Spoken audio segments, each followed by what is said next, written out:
Audio Jungle. नमस्कार। भारत के प्रधानमंत्री नरेंद्र मोदी ने अमेरिका के दौरे के दूसरे दिन रविवार को न्यूयॉर्क में भारतीय मूल के लोगों को संबोधित किया। मोदी जी ने 1 घंटे 7 मिनट में दिए भाषण में अपने राजनीतिक जीवन, भारत की तरक्की और प्रवासियों पर चर्चा की। प्रधानमंत्री के न्यूयॉर्क के नासाउ वेटरनरी कॉलेजियम पहुंचते ही हजारों लोगों ने मोदी मोदी के नारे लगाए। प्रधानमंत्री के स्वागत में पहले अमेरिका का राष्ट्रगान, फिर भारत का राष्ट्रगान हुआ। इसके बाद प्रधानमंत्री ने भारतीय मूल के लोगों को संबोधित किया, जिसमें प्रमुख रूप से दिखाने का कोशिश किया। इस अवसर पर जोर देते हुए बताया, मैं दुनिया में जहां भी जाता हूं, लॉर्ड्स के मुंह से भारतीय प्रवासियों की तारीफ ही सुनता हूं। आप सब मेरे लिए हमेशा से भारत के सबसे मजबूत ब्रांड एम्बेसडर रहे हैं। यही कारण है कि मैं आपको राष्ट्रदूत कहता हूं। आपने अमेरिका को भारत से और भारत को अमेरिका से कनेक्ट किया। आपका स्किल, आपका टैलेंट, आपके कमेंट, इसका कोई मुकाबला नहीं। 7 समुंदर दूर भले आ गए हैं, लेकिन कोई भी समंदर इतना गहरा नहीं जो दिल की गहराइयों से बसे हिंदुस्तान को आपसे दूर कर सके। हम उस देश के वासी हैं जहां सैकड़ों भाषाएं हैं, सैकड़ों बोलियां हैं, दुनिया के सारे पंथ हैं, फिर भी हम एक बनकर, नेक बनकर आगे बढ़ रहे हैं और पूरी दुनिया में अपना नाम कमा रहे हैं। इस प्रकार के अनेकों बात प्रधानमंत्री ने प्रवासियों के बीच कहा। भारत माता की नमस्ते यूएस। अब अपना नमस्ते भी मल्टीनेशनल हो गया है।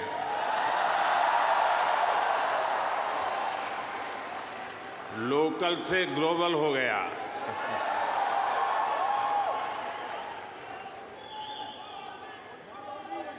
और ये सब आपने किया है।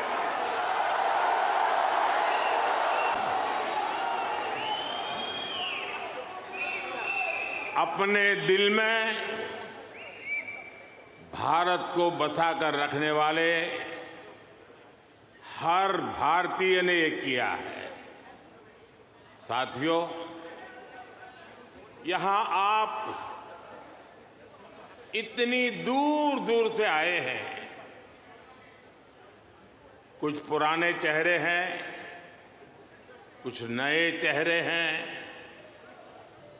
आपका यह प्यार, ये मेरा बहुत बड़ा सौभाग्य है।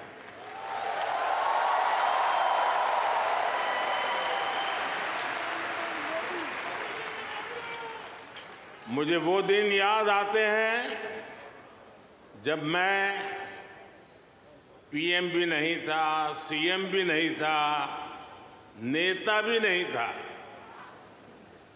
उस समय एक जिज्ञासु के तौर पर यहां आप सबके बीच आया करता था। इस धरती को देखना, इसे समझना, मन में कितने ही सवाल लेकर के आता था। जब मैं किसी पद पर नहीं था, उससे पहले भी मैं अमेरिका के करीब करीब 29 स्टेट्स में दौरा कर चुका था।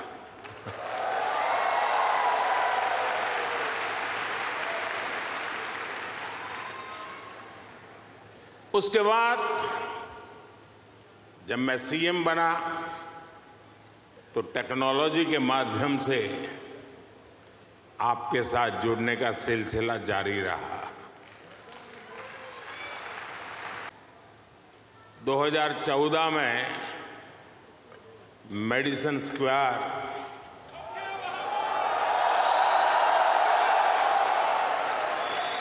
2015 में सॉन होसे, 2019 में ह्यूस्टन, 2023 में वाशिंगटन और अब 2024 में न्यूयॉर्क।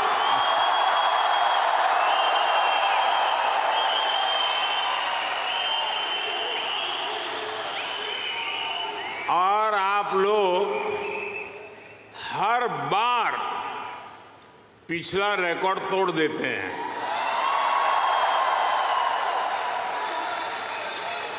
साथियों, मैं हमेशा से आपके सामर्थ्य को, भारतीय डायस्पोरा के सामर्थ्य को समझता रहा हूं। जब मेरे पास कोई सरकारी पद नहीं था तब भी समझता था और आज भी समझता हूं।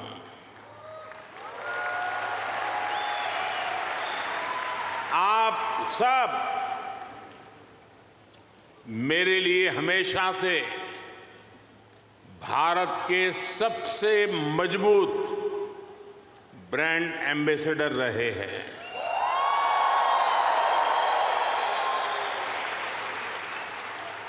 और इसलिए मैं आप सबको राष्ट्रदूत कहता हूं। आपने अमेरिका को भारत से और भारत को अमेरिका से कनेक्ट किया है। आपका स्किल, आपका टैलेंट, आपका कमिटमेंट, इसका कोई मुकाबला नहीं है।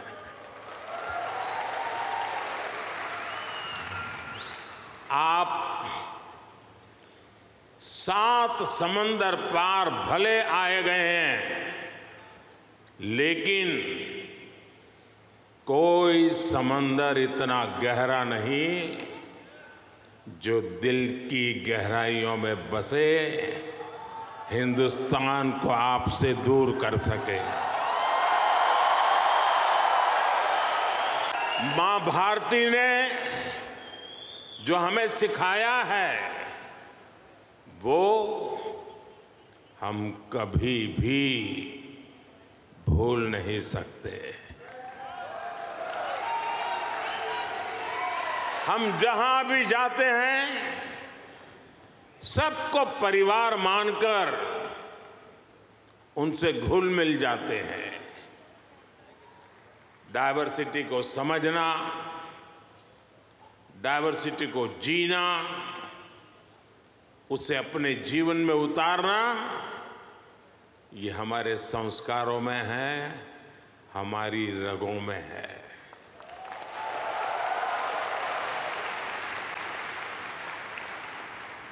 हम उस देश के वासी हैं जहां सैकड़ों भाषाएं हैं, सैकड़ों बोलियां हैं, दुनिया के सारे मत है, पंथ है, फिर भी हम एक बनकर, नेक बनकर आगे बढ़ रहे हैं। यहां इस हॉल में ही देखिए, कोई तमिल बोलता है, कोई तेलुगु, कोई मलयालम, तो कोई कन्नड़ा, कोई पंजाबी,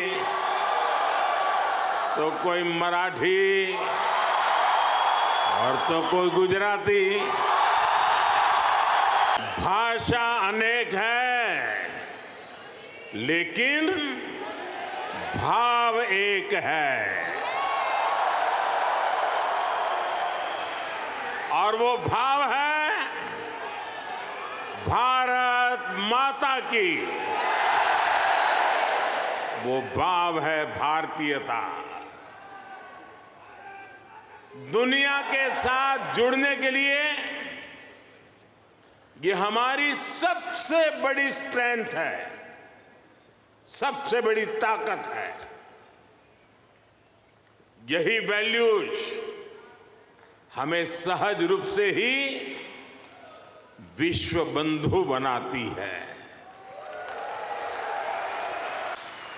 हम दूसरों का भला करके, त्याग करके सुख पाते हैं और हम किसी भी देश में रहे, ये भावना नहीं बदलती है। हम जिस सोसाइटी में रहते हैं वहां ज्यादा से ज्यादा योगदान करते हैं। यहां अमेरिका में आपने डॉक्टर्स के रूप में, रिसर्चर्स के रूप में, टेक प्रोफेशनल्स के रूप में, साइंटिस्ट के रूप में या दूसरे प्रोफेशंस में जो परचम लहराया हुआ है वो इसी का प्रतीक है। अभी कुछ समय पहले ही तो यहां T20 क्रिकेट वर्ल्ड कप हुआ था।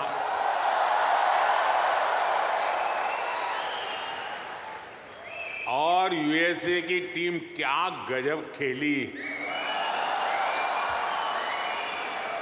और उस टीम में यहां रह रहे भारतीयों का जो योगदान था वो भी दुनिया ने देखा है।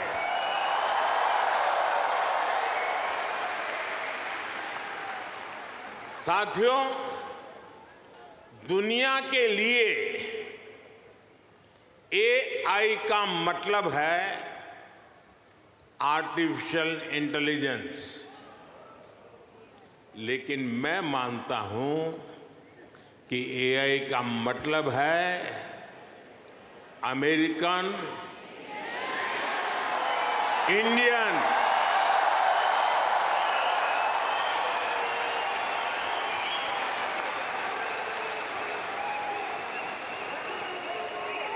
अमेरिका इंडिया, ये स्पिरिट है और वही तो नई दुनिया का AI पावर है।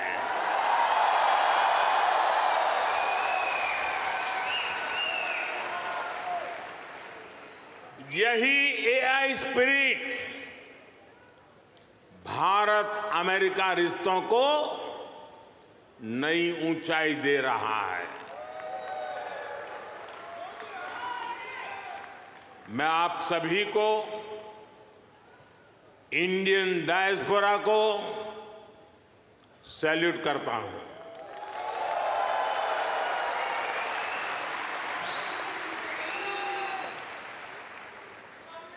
I salute you all.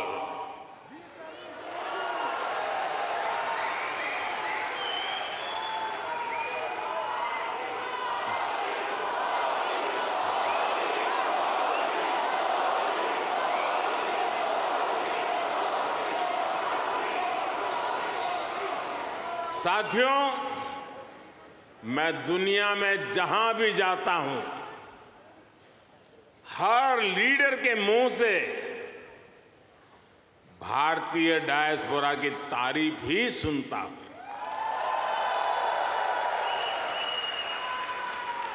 कल ही प्रेसिडेंट बाइडेन मुझे डेलावेयर में अपने घर ले गए थे।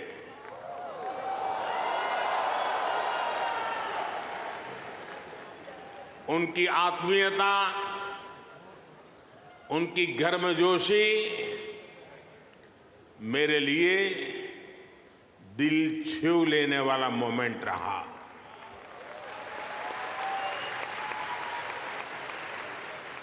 ये सम्मान 140 करोड़ भारतीयों का है।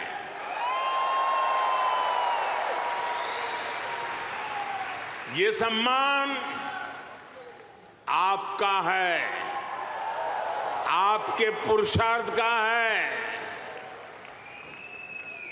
ये सम्मान यहां रहने वाले लाखों भारतीयों का है।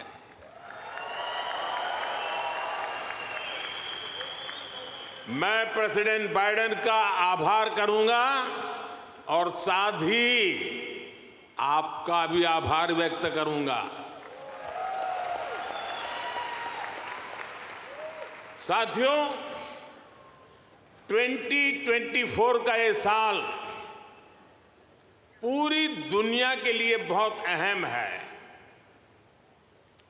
एक तरफ दुनिया के कई देशों के बीच संघर्ष है, तनाव है, तो दूसरी तरफ कई देशों में डेमोक्रेसी का जश्न चल रहा है।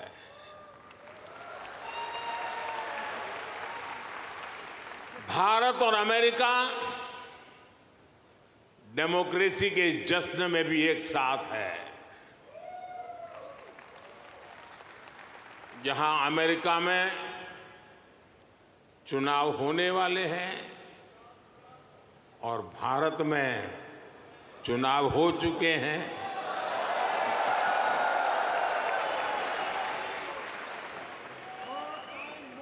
भारत में हुए ये इलेक्शन ह्यूमन हिस्ट्री के अब तक के सबसे बड़े चुनाव थे।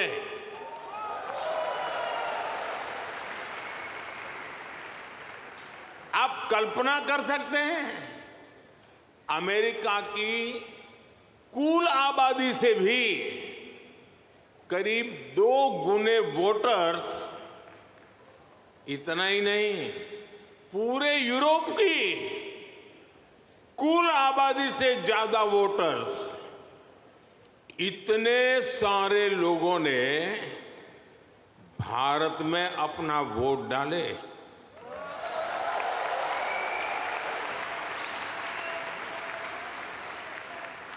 जब हम भारत की डेमोक्रेसी का उसका स्केल देखते हैं तो और भी गर्व होता है।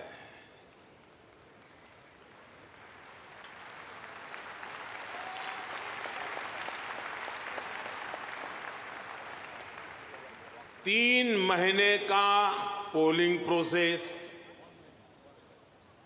15 मिलियन यानी 1.5 करोड़ लोगों का पोलिंग स्टाफ, 1 मिलियन यानी 10 लाख से ज्यादा पोलिंग स्टेशन, 2,500 से ज्यादा पॉलिटिकल पार्टीज,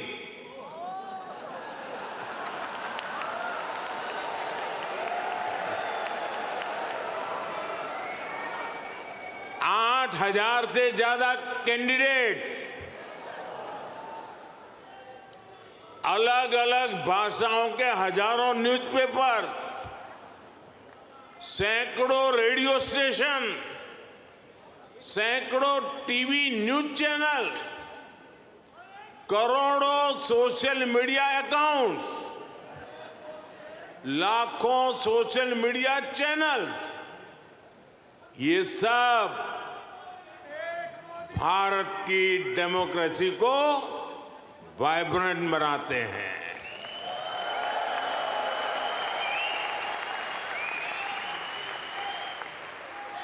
ये फ्रीडम ऑफ एक्सप्रेशन के विस्तार का दौर है।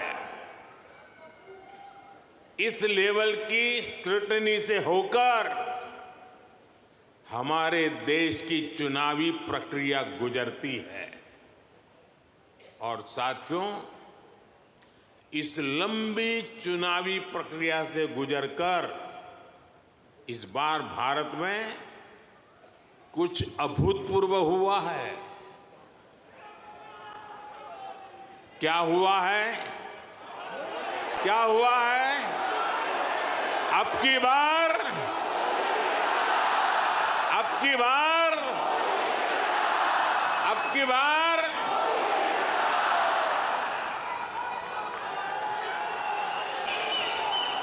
साथियों, तीसरी बार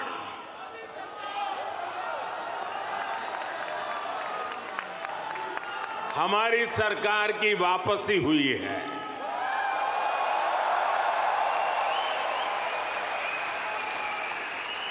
और ऐसा पिछले 60 सालों में भारत में नहीं हुआ था।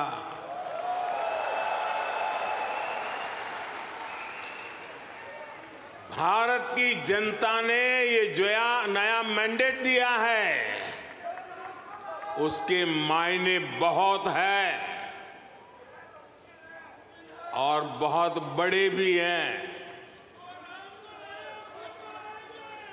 ये तीसरे टर्म में हमें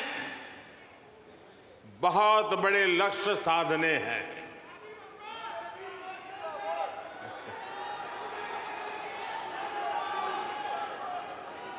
हमें 3 गुना ताकत और 3 गुना गति के साथ आगे बढ़ना है।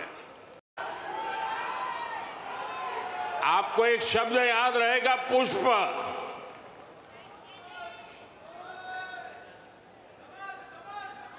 हाँ, कमल मान लीजिए, मुझे इतराज नहीं है।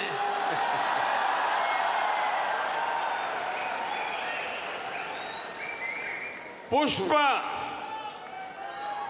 और मैं पुष्प को डिफाइन करता हूं, P फॉर प्रोग्रेसिव भारत,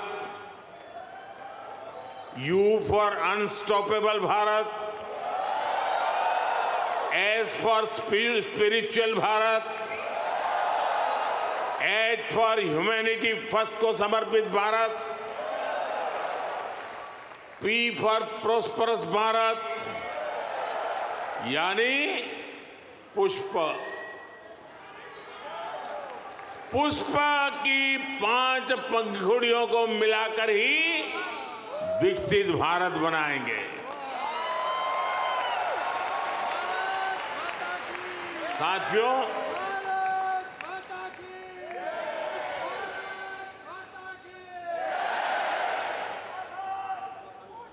साथियों, मैं भारत का पहला प्रधानमंत्री हूं जिसका जन्म आजादी के बाद हुआ।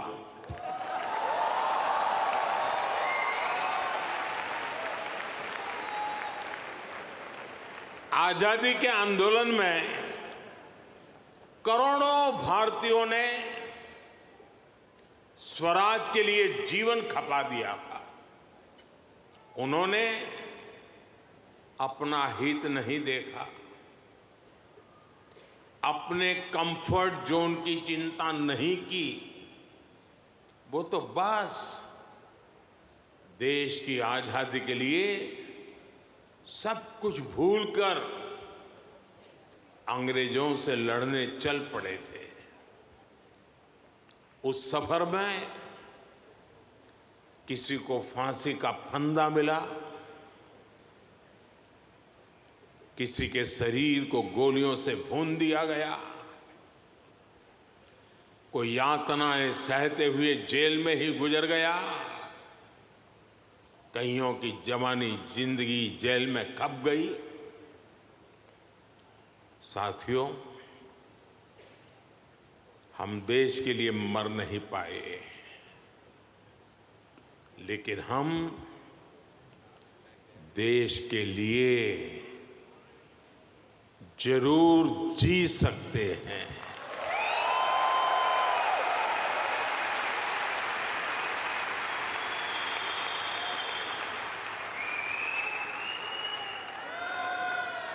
मरना हमारे नसीब नहीं था, जीना हमारे नसीब है।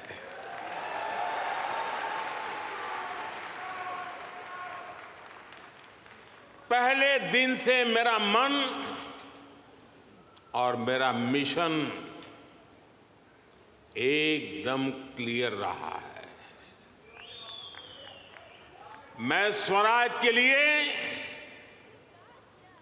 जीवन नहीं दे पाया,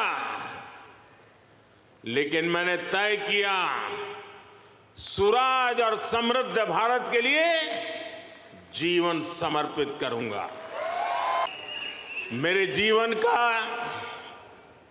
एक बहुत बड़ा हिस्सा ऐसा रहा जिसमें मैं सालों साल तक पूरे देश में घूमता रहा, भटकता रहा।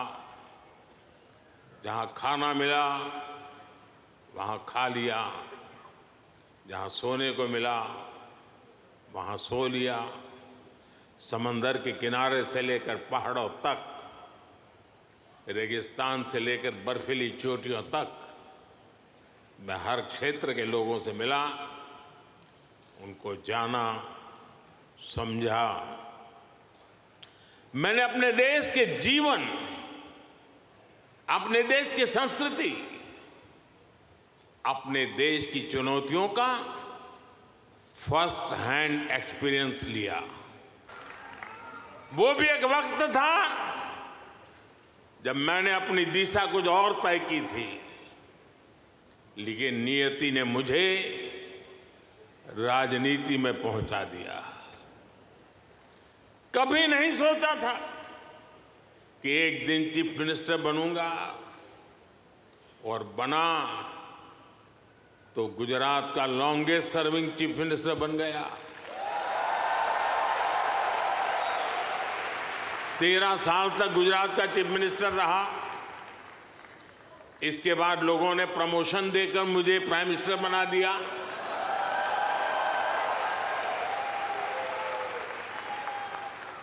लेकिन दशकों तक देश के कोने में जाकर मैंने जो सीखा है, उसी ने चाहे राज्य हो या केंद्र, मेरे सेवा के मॉडल को, मेरे गवर्नेंस के मॉडल को इतना सफल बनाया है। पिछले 10 साल में इस गवर्नेंस मॉडल की सफलता आपने देखी है, पूरी दुनिया ने देखी है। और अब देश के लोगों ने बहुत बड़े भरोसे के साथ मुझे ये तीसरा टर्म सौंपा है।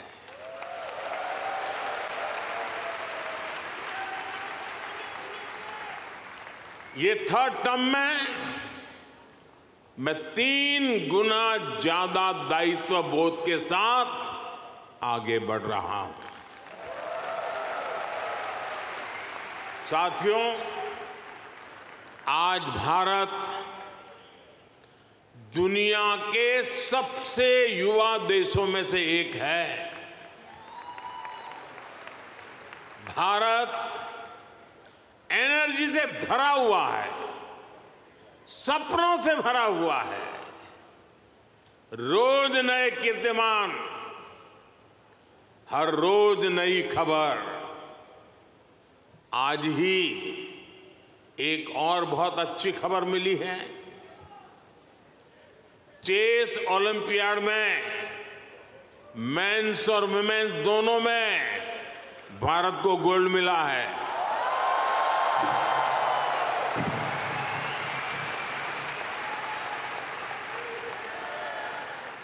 लेकिन एक और बात बताऊं, जब ज्यादा तालियां बजानी पड़ेगी।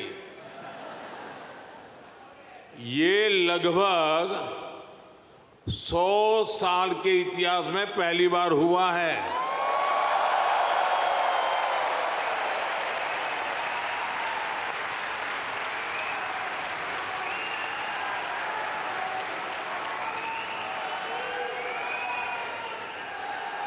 पूरे देश को, हर हिंदुस्तानी को हमारे चेस प्लेयर्स पर बहुत गर्व है। एक और एआई है जो भारत को ड्राइव कर रही है, और वो कौन सा और है?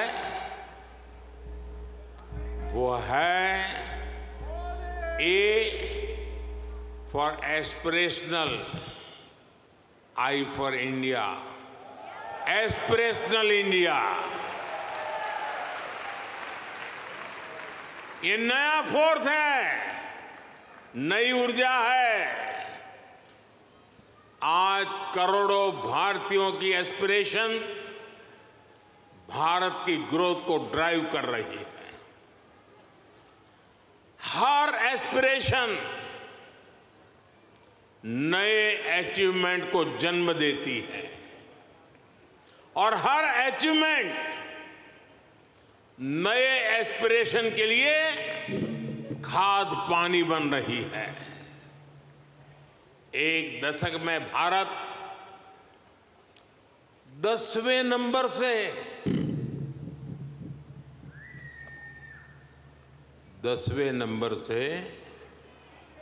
5वें नंबर की इकोनॉमी बन गया।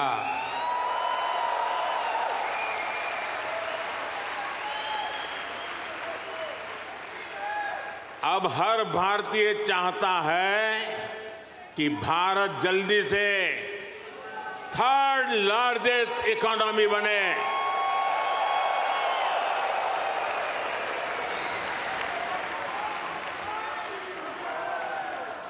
आज देश के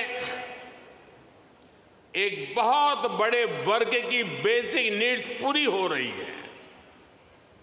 पिछले 10 साल में करोड़ों लोगों को क्लीन कुकिंग गैस की सुविधा मिली है। उनके घर तक पाइप से साफ पानी पहुंचने लगा है। उनके घर में बिजली कनेक्शन पहुंचा है। उनके लिए करोड़ों टॉयलेट्स बने हैं। ऐसे करोड़ों लोग अब क्वालिटी लाइफ चाहते हैं। साथियों, अब भारत के लोगों को सिर्फ रोड नहीं, उन्हें शानदार एक्सप्रेस वे चाहिए। अब भारत के लोगों को सिर्फ रेल कनेक्टिविटी नहीं, उन्हें हाई स्पीड ट्रेन चाहिए। भारत के हर शहर की अपेक्षा है उसके यहां मेट्रो चले। भारत के हर शहर की अपेक्षा है उसका अपना एयरपोर्ट हो।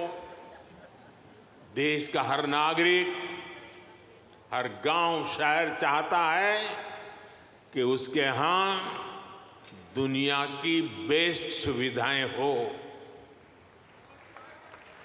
और इसका नतीजा हम देख रहे हैं। 2014 में भारत के सिर्फ 5 शहरों में मेट्रो थी। आज 23 शहरों में मेट्रो है। आज दुनिया का दूसरा सबसे बड़ा मेट्रो नेटवर्क भारत में है और इसका हर दिन विस्तार हो रहा है। साथियों, 2014 में भारत के सिर्फ 70 शहरों में 70 शहरों में एयरपोर्ट्स थे। आज 140 से ज्यादा शहरों में एयरपोर्ट्स है। –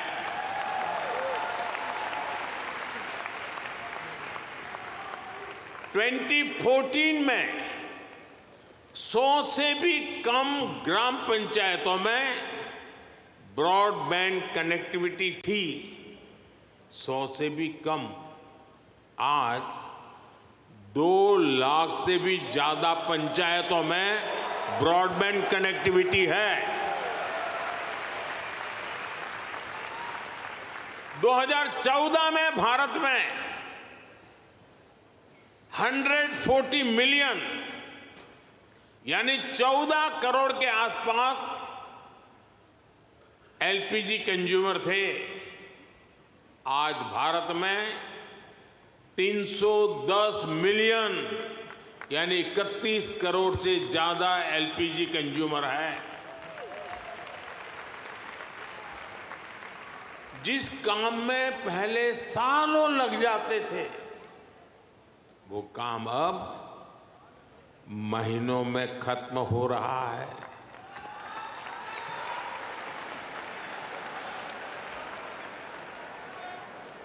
आज भारत के लोगों में एक आत्मविश्वास है,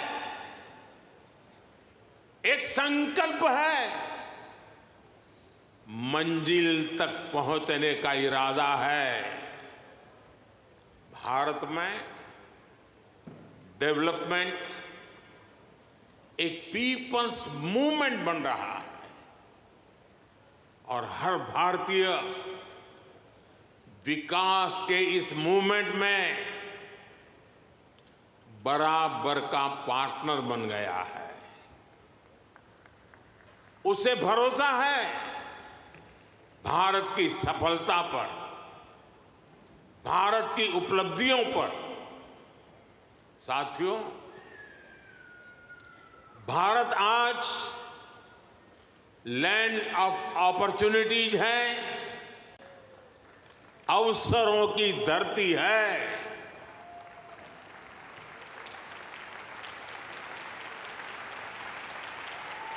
अब भारत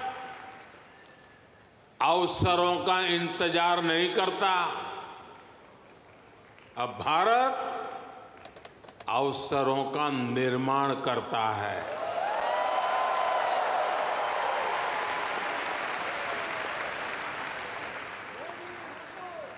बीते 10 साल में भारत ने हर सेक्टर में अपॉर्चुनिटीज का एक नया लॉन्चिंग पैड तैयार किया है। आप देखिए, सिर्फ एक दशक में ही, और ये बात आप सबको गर्व देगी, सिर्फ एक दशक में ही 25 करोड़ लोग गरीबी से बाहर निकले हैं।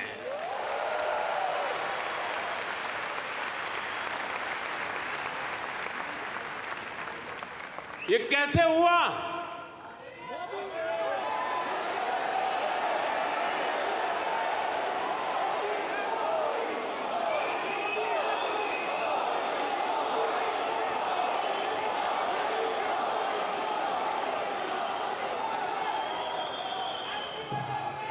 ये इसलिए हुआ, हमने पुरानी सोच बदली, अप्रोच बदली। हमने गरीब को एम्पावर करने पर फोकस किया। 50 करोड़ यानी 500 मिलियन से ज्यादा लोगों को बैंकिंग सिस्टम से जोड़ा। 55 करोड़ यानी 550 मिलियन से ज्यादा लोगों को 5 लाख रुपए तक का फ्री मेडिकल ट्रीटमेंट देना। 4 करोड़ यानी 40 मिलियन से ज्यादा फैमिलीज को पक्के घर देना। कोलेटरल फ्री लोन्स का सिस्टम बनाकर करोड़ों लोगों को ईज ऑफ क्रेडिट से जोड़ना। ऐसे अनेकों काम हुए, तब इतने लोगों ने खुद ने गरीबी को हराया।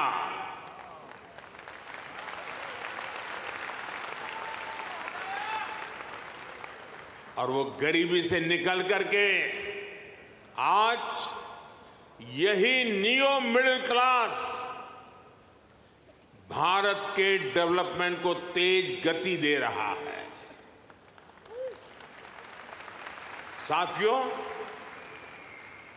हमने विमेन वेलफेयर के साथ ही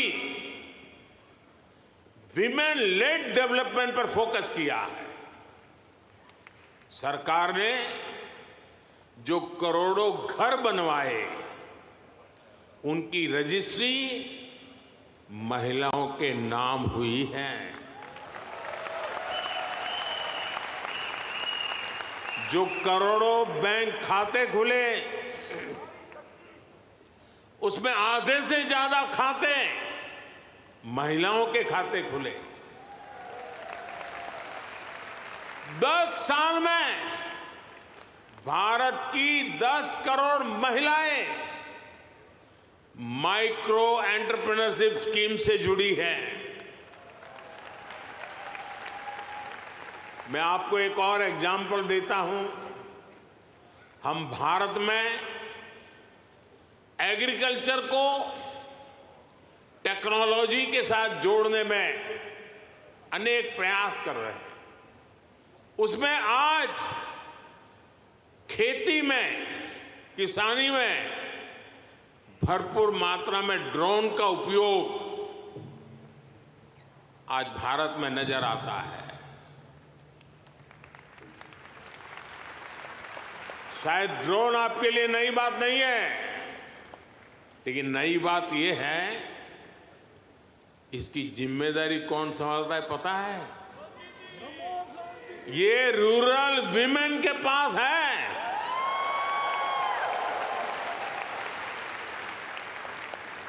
हम हजारों महिलाओं को ड्रोन पायलट्स बना रहे हैं। एग्रीकल्चर में टेक्नोलॉजी का ये बहुत बड़ा रिवॉल्यूशन गांव की महिलाएं लेकर आ रही है। साथियों, जो एरियाज पहले निग्लेक्टेड थे वो आज देश की प्रायोरिटी है। आज भारत जितना कनेक्टेड है उतना पहले कभी नहीं रहा। आप हैरान होंगे, आज भारत का 5G मार्केट, बताऊं? बुरा नहीं लगेगा ना? आज भारत का 5G मार्केट अमेरिका से भी बड़ा हो चुका है।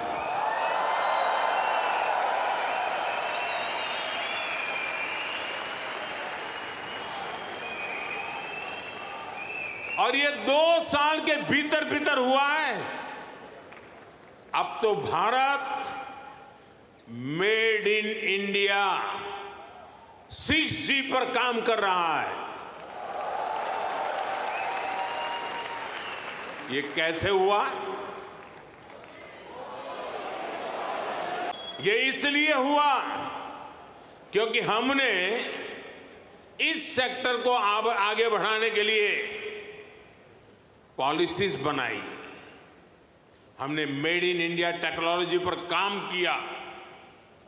हमने सस्ते डेटा पर मोबाइल फोन मैन्युफैक्चरिंग पर फोकस किया। आज दुनिया का करीब करीब हर बड़ा mobile brand made in India है।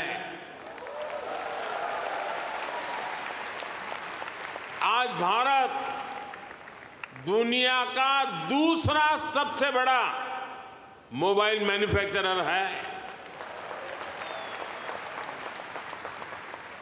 एक जमाना था मेरे आने से पहले जब हम मोबाइल इंपोर्टर थे, आज हम मोबाइल एक्सपोर्टर बन गए हैं।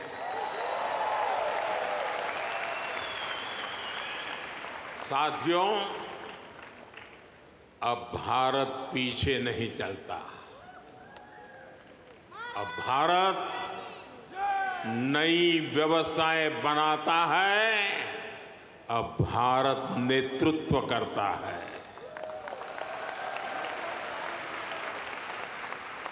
भारत ने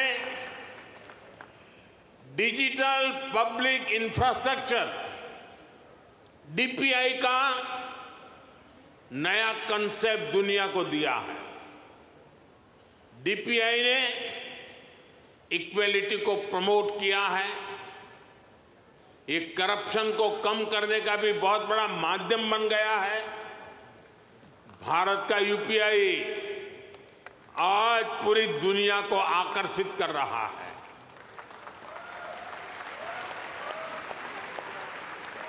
आपकी जेब में वॉलेट है, लेकिन भारत में लोगों की जेब के साथ ही फोन में वॉलेट है, ई वॉलेट है। अनेक भारतीय अब अपने डॉक्यूमेंट्स फिजिकल फोल्डर्स में नहीं रखते, उनके पास डिजी लॉकर है।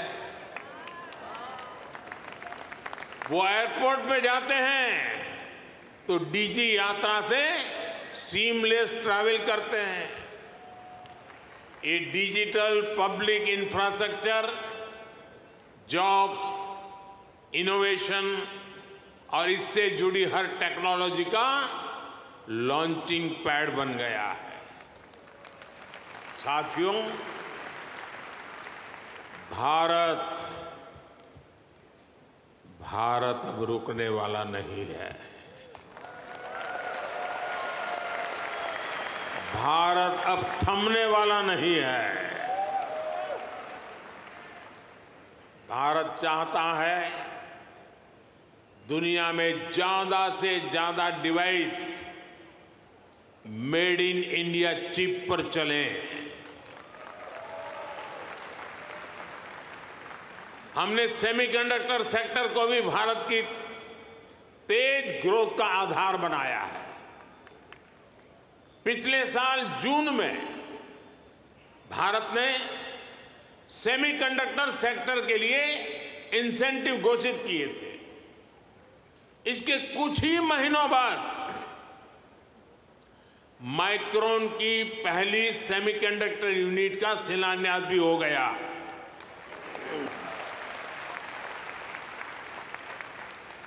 अब तक भारत में ऐसी 5 यूनिट्स स्वीकृत हो चुकी हैं।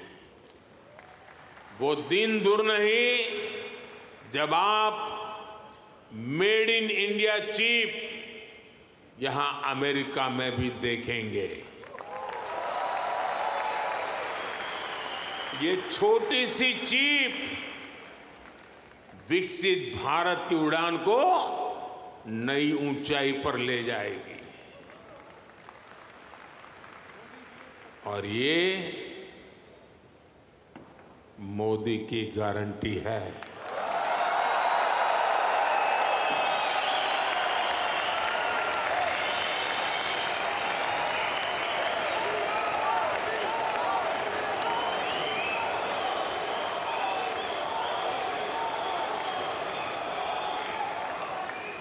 साथियों, आज भारत में रिफॉर्म्स के लिए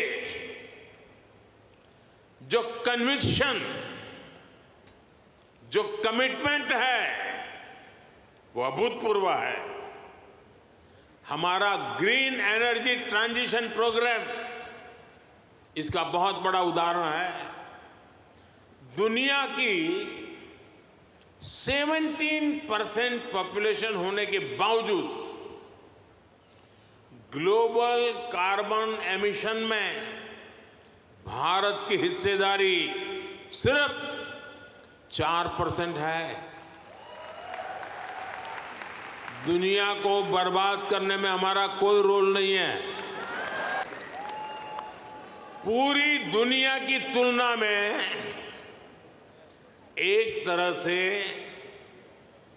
यानी कह सकते हैं ना के बराबर है। हम भी सिर्फ कार्बन फ्यूल जलाकर अपनी ग्रोथ को सपोर्ट कर सकते थे, लेकिन हमने ग्रीन ट्रांजिशन का रास्ता चुना। प्रकृति प्रेम के हमारे संस्कारों ने हमें गाइड किया। इसलिए हम solar, wind, hydro, green hydrogen और न्यूक्लियर एनर्जी पर इन्वेस्टमेंट कर रहे हैं। आप देखिए, भारत G20 का ऐसा देश है जिसने पेरिस क्लाइमेट गोल्स को सबसे पहले पूरा कर दिया।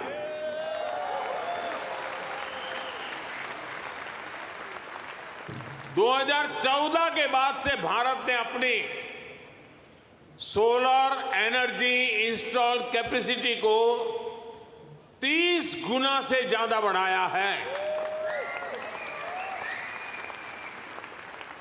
हम देश के हर घर को सोलर पावर होम बनाने में जुटे हैं। इसके लिए रूफटॉप सोलर का बहुत बड़ा मिशन हमने शुरू किया है। आज हमारे रेलवे स्टेशन और एयरपोर्ट सोलराइज हो रहे हैं। भारत घरों से लेकर सड़कों तक एनर्जी एफिशिएंट लाइटिंग के रास्ते पर चल पड़ा है।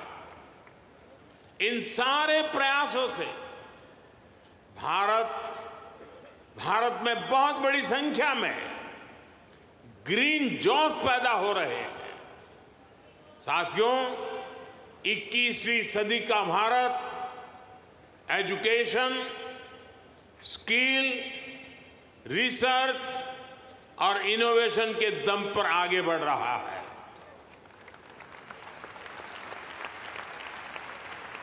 आप सभी नालंदा यूनिवर्सिटी के नाम से परिचित हैं। कुछ समय पहले ही भारत की प्राचीन नालंदा यूनिवर्सिटी नए अवतार में सामने आई है।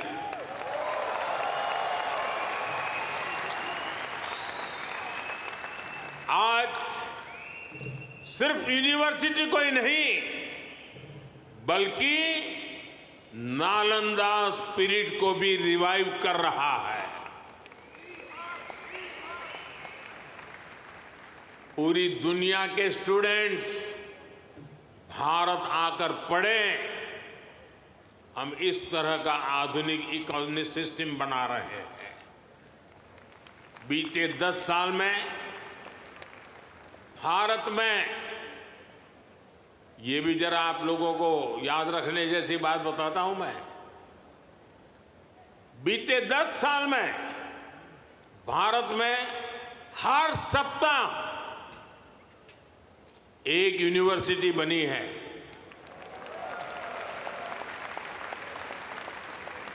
हर दिन 2 नए कॉलेज बने हैं। हर दिन एक नई आईटीआई की स्थापना हुई है। 10 साल में ट्रिपल आईटी की संख्या 9 से बढ़कर 25 हो चुकी है।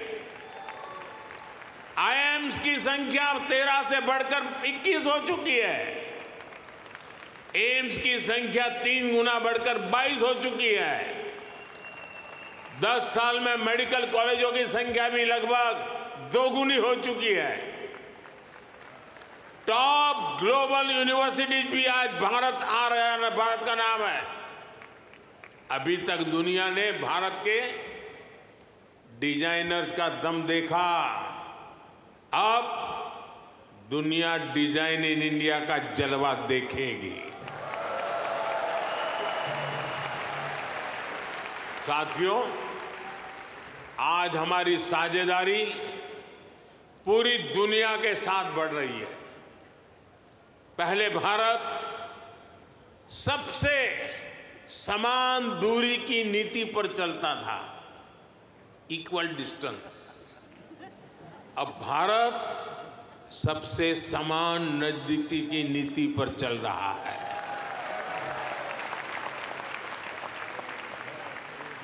हम ग्लोबल साउथ की भी बुलंद आवाज बन रहे हैं। आपने देखा होगा, भारत की पहल पर G20 समिट में अफ्रीकन यूनियन को स्थायी सदस्यता मिली। आज जब भारत ग्लोबल प्लेटफॉर्म पर कुछ कहता है तो दुनिया सुनती है।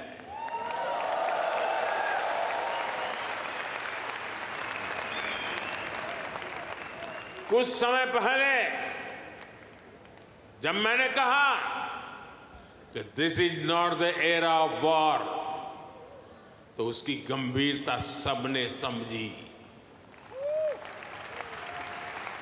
साथियों, आज दुनिया में कहीं भी संकट आए, भारत फर्स्ट रिस्पॉन्डर के रूप में सामने आता है। कोरोना के समय में हमने 150 से ज्यादा देशों को वैक्सीन और दवाइयां भेजी। कहीं भूकंप आए, कहीं साइक्लोन आए, कहीं गृह युद्ध हो, हम मदद के लिए सबसे पहले पहुंचते हैं। यही हमारे पुरखों की सीख है, यही हमारे संस्कार है। साथियों, आज का भारत दुनिया में एक नए कैटलिस्ट एजेंट की तरह उभर रहा है और इसका प्रभाव हर सेक्टर में दिखेगा। ग्लोबल ग्रोथ के प्रोसेस को तेज करने के लिए भारत का रोल अहम होगा। ग्लोबल पीस के प्रोसेस को तेज करने के लिए भारत का रोल अहम होगा। ग्लोबल क्लाइमेट एक्शन को स्पीड अप करने में भारत का रोल अहम होगा। ग्लोबल स्किल गैप को दूर करने में भारत का रोल अहम होगा। ग्लोबल इनोवेशंस को नई दिशा देने में भारत का रोल अहम होगा। ग्लोबल सप्लाई चेन में स्टेबिलिटी के लिए भारत का भूमिका अहम होगा। साथियों, भारत के लिए शक्ति और सामर्थ्य का अर्थ है, भारत के लिए शक्ति और सामर्थ्य का अर्थ है ज्ञानाय, दानाय, च रक्षणाय। यानी knowledge is for sharing, wealth is for carrying, power is for protecting.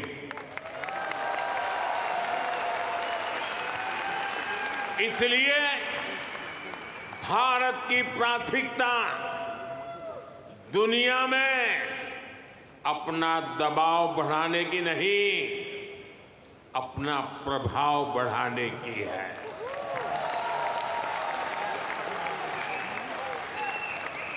हम आग की तरह जलाने वाले नहीं, हम सूरज के किरण की तरह रोशनी देने वाले लोग हैं।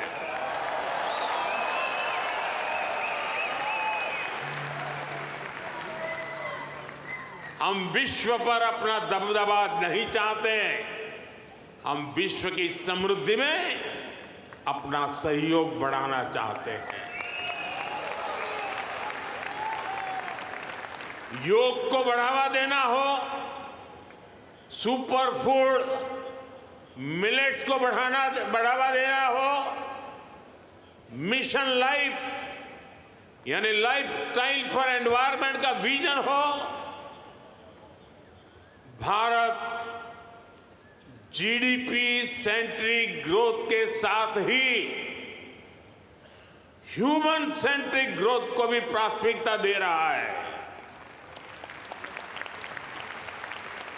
मेरा आपसे भी आग्रह है, यहां मिशन लाइफ को ज्यादा से ज्यादा प्रमोट करिए। हम अपनी लाइफस्टाइल में थोड़े से बदलाव करके भी पर्यावरण की बहुत मदद कर सकते हैं। शायद आपने सुना होगा और हो सकता है आप में से कुछ लोगों ने इनिशिएटिव लिया भी हो। आजकल भारत में एक पेड़ मां के नाम, अपनी मां को याद करते हुए एक पेड़ लगाना। मां जिंदा है तो साथ ले जाना, मां नहीं है तो तस्वीर ले जाना। एक पेड़ मां के नाम लगाने का अभियान आज देश के हर कोने कोने में चल रहा है।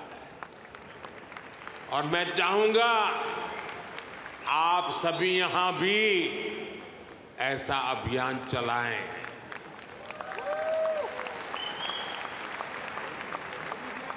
ये हमारी जन्मदाता मां और धरती मां दोनों का यश बढ़ाएगा। साथियों, आज का भारत बड़े सपने देखता है, बड़े सपनों का पीछा करता है। अभी कुछ दिन पहले ही पेरिस ओलंपिक खत्म हुए हैं। अगले ओलंपिक्स का होस्ट यूएसए है। जल्द ही आप भारत में भी ओलंपिक्स के साक्षी बनेंगे।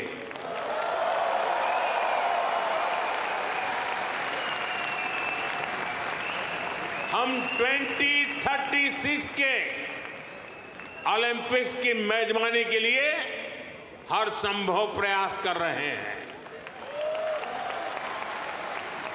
स्पोर्ट्स हो, बिजनेस हो या फिर एनवायरमेंट, एंटरटेनमेंट, आज भारत बहुत बड़े आकर्षण का केंद्र है।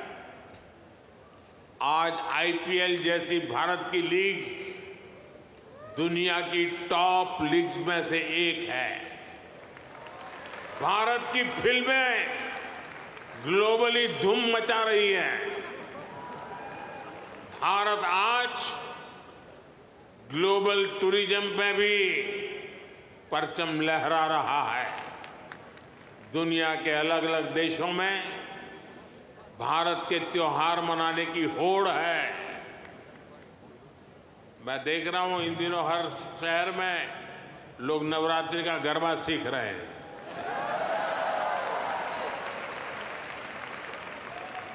ये भारत के प्रति उनका प्यार है। साथियों, आज हर देश भारत को ज्यादा से ज्यादा समझना चाहता है, जानना चाहता है। आपको एक और बात जानकर खुशी होगी, कल ही अमेरिका ने हमारे करीब 300 पुराने जो शिलालेख और मूर्तियां थी, जो कभी हिंदुस्तान से कोई चोरी कर गया होगा,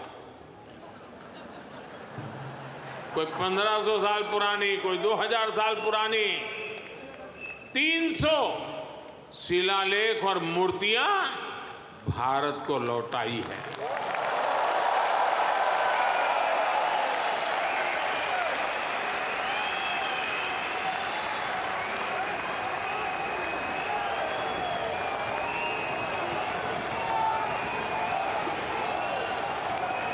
अभी तक अमेरिका ऐसी लगभग 500 धरोहरें भारत को लौटा चुका है। ये कोई छोटी सी चीज लौटाने का विषय नहीं है। ये हमारी हजारों वर्षों की विरासत का सम्मान है। ये भारत का सम्मान है और ये आपका भी सम्मान है। मैं अमेरिका की सरकार का इसके लिए बहुत आभारी हूं। साथियों, भारत और अमेरिका की पार्टनरशिप लगातार मजबूत हो रही है। हमारी पार्टनरशिप ग्लोबल गुड के लिए है। हम हर क्षेत्र में सहयोग बढ़ा रहे हैं और इसमें आपकी सहूलियत का भी ध्यान है। मैंने पिछले साल ये घोषणा की थी कि सिएटल में हमारी सरकार का नया कॉन्सुलेट खोलेगी। अब ये कॉन्सुलेट शुरू हो चुका है। मैंने 2 और कॉन्सुलेट खोलने के लिए आपके सुझाव मांगे थे। मुझे आपको ये बताते हुए खुशी है कि आपके सुझावों के बाद भारत ने बोस्टन और लॉस एंजलिस में 2 नए कॉन्सुलेट खोलने का निर्णय लिया है।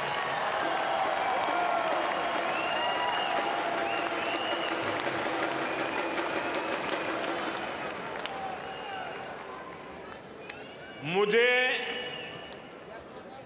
यूनिवर्सिटी ऑफ ह्यूस्टन में Thiruvalluvar chair of Tamil studies को अनाउंस करने की भी खुशी है। इससे महान तमिल संत थिरुवल्लुवर का दर्शन दुनिया तक पहुंचाने में और मदद मिलेगी। साथियों, आपका ये आयोजन वाकई शानदार रहा है। यहां जो कल्चरल प्रोग्राम हुआ वो अद्भुत था।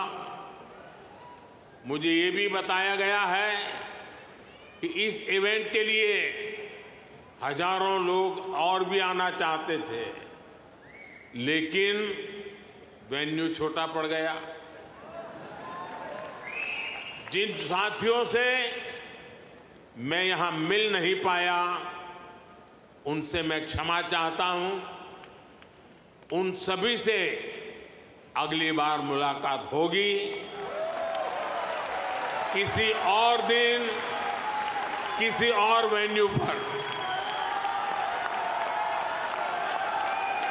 लेकिन मैं जानता हूं उत्साह ऐसा ही होगा, जोश ऐसा ही होगा। आप ऐसे ही स्वस्थ रहें, समृद्ध रहें। भारत अमेरिका दोस्ती को ऐसे ही मजबूत करते रहें। इसी कामना के साथ आप सभी का बहुत बहुत धन्यवाद। मेरे साथ बोलिए भारत माता की, भारत माता की।